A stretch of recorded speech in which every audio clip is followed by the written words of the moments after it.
Арқаның бұлшықеттерін үй жағдайында шығару өте қиын. Бірден айта кетейін, өйткені бұл жерде сіздерге құралдар қажет болады. Бірақ қандай қарапайым бар, егер сіздерде мүлдем құрал жоқ болса. Бұл жерде гиперэкстензия деген жаттығу бар, керемет. Өте жақсы арқаны шығарады. Жерге жатамыз, барынша қолды создықта. Және де артқа қарай тартамыз, кереміз, барынша қатайтамыз. Өте жақсы жұмыс істейді кәдімгідей. Өйткені бүкіл бұлшықеттер жиналады. Ұстаймыз.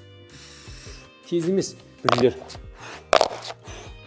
тез жасайды да, арқаны сезе алмайсыз. Бұл жерде именно қысу керек, 1-2 секунд ұстау керек.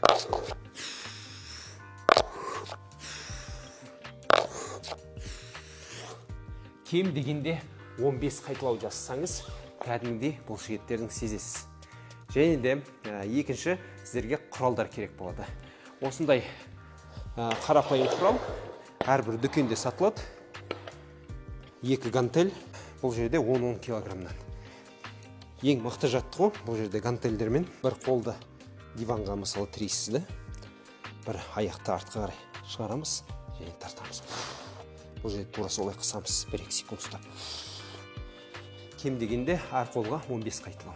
Және де одан да мықтырақ жаттығу. Бұл жерде 2 гантель керек болады. Екеуін бірге ұстайсыз да, арқа түзу, сәл еңкейеміз 90 градус. Екеуін ұстаймыз да тартамыз, қысамыз. Бұл жаттығу өте мықты береді. Кәдімгідей жасап көріңіздер. Кем дегенде 15, одан әрі 20 қайталау. 3-4 подход жасап көріңіздер.